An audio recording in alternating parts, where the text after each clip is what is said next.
श्रीभगवानुवाच ऊर्ध्वमूलमधः शाखम् अश्वत्थं प्राहुरव्ययम् छन्दांसि यस्य पर्णानि यस्तं वेद स वेदवित्. In this verse, Lord Krishna describes the world using the metaphor of a tree. He compares the world to an upside-down tree. Its roots are in the heavens, showing that everything comes from the divine. The branches represent the physical world, spreading downwards. The leaves are like the Vedas, which guide us. This tree is eternal, and knowing it means understanding the true essence of life and knowledge. The metaphor teaches us that while the world looks real, its true origin is spiritual. This verse reminds us to look beyond appearances and understand the deeper spiritual truths. अधश्चोर्ध्वं प्रसृतास्तस्य शाखा गुणप्रवृद्धा विषयप्रवालाः अधश्च मूलान्यनुसन्ततानि कर्मानुबन्धीनि मनुष्यलोके. In this verse, Lord Krishna continues describing the symbolic tree of material world. He describes how the branches of this tree spread in all directions, both upwards and downwards, showing the complexity of life. The branches are nurtured by the three gunas, which represent qualities like goodness, passion, and ignorance. The tender shoots are the sense objects that we chase in life. The roots, which grow downward, symbolize the bonds of karma that tie us to the world. This verse teaches us that our desires and actions keep us bound to the material world, making it harder to break free and find spiritual truth. न रूपमस्येह तथोपलभ्यते नान्तो न चादिर्न च सम्प्रतिष्ठा अश्वत्थमेनं सुविरूढमूलम् असङ्गशस्त्रेण दृढेन छित्त्वा. In this verse, Lord Krishna continues describing the symbolic tree of the material world and how one can detach from it. He explains that this material world, like a tree, has no clear beginning, end, or stable foundation, making it impossible to fully grasp its nature. Its roots go deep, symbolizing how our attachments hold us tightly in this world. However, Krishna offers a solution. Use the sharp weapon of detachment, practiced firmly to cut down the tree. This verse encourages us to practice detachment to free ourselves from the endless cycle of desires and actions that keep us trapped in material existence. Tatah padantat परिमार्गितव्यै यस्मिन् गतान निवर्तन्ति भूयः तमेव चाद्यं पुरुषं प्रपद्ये यतः प्रवृत्तिः prasrita purani. In this verse, Lord Krishna guides us towards the ultimate goal after cutting the tree of material existence.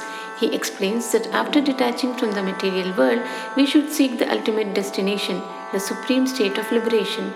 Once this state is reached, there is no returning to the cycle of birth and death. To attain this, Krishna advises surrendering to the Adya Purush, the supreme being from whom the entire universe has originated and expanded. This verse emphasizes the importance of focusing on the eternal and ultimate goal, liberation and union with the Supreme by surrendering to the God. Nirmana moha jita sanga dosha adhyatma nitya vinivritta kamaha dvandvair vimukta sukha dukha sangyair gacchantya modhav padamavyantat. In this verse, Lord Krishna describes the qualities needed to attain the eternal, unchanging state of liberation. He explains that those who are free from pride, delusion, and attachment, and who are always focused on spiritual knowledge, can reach the eternal state. These individuals no longer seek worldly pleasures or are troubled by desires. They are unaffected by the dualities of life, such as happiness and sorrow. By cultivating wisdom and detachment, they attain the imperishable eternal state of liberation. This verse highlights the qualities of humility, spiritual wisdom, and freedom from worldly desires, which are essential for reaching the ultimate goal of life, moksha. न तद्भासयते सूर्यो न शशाङ्को न पावकः यद्गत्वा न निवर्तन्ते तद्धधाम paramam mama. In this verse, Lord Krishna describes his supreme abode, which is beyond the material world.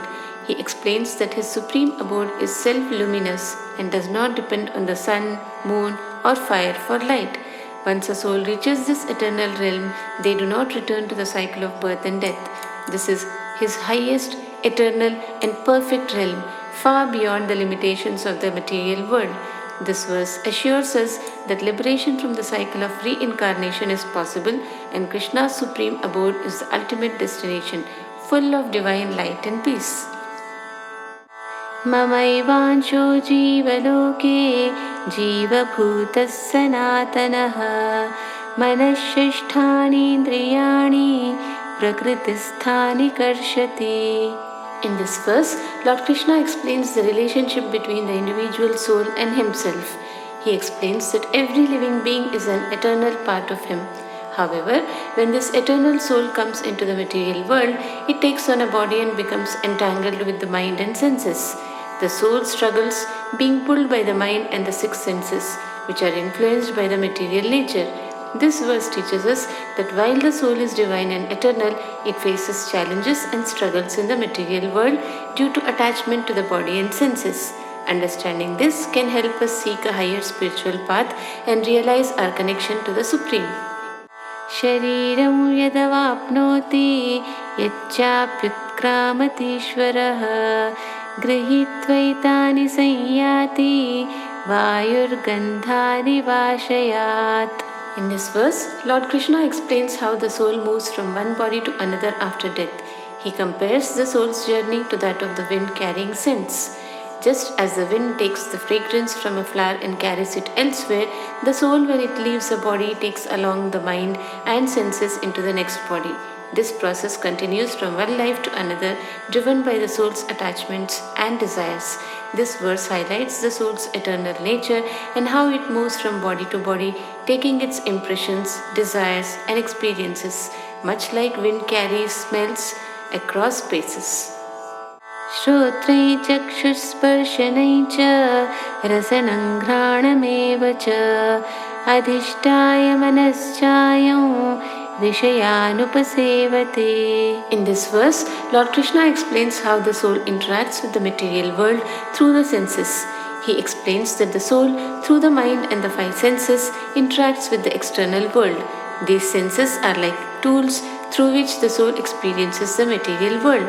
The mind plays a certain role in coordinating these experiences and responding to sense objects.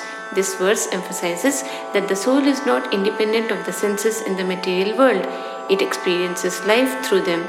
However, to rise above material attachments, one must learn to control the mind and senses.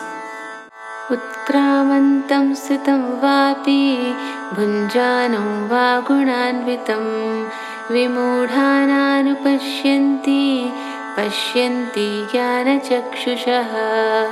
In this verse, Lord Krishna highlights the difference in perception between the wise and the ignorant regarding the soul's presence in the body.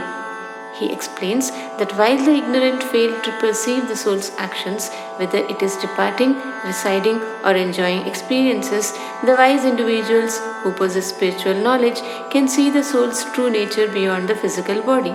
This verse emphasizes the importance of spiritual awareness. Those with knowledge understand that the soul is eternal and separate from the temporary material existence, while the ignorant remain blind to this truth, caught up with the illusion of this physical world.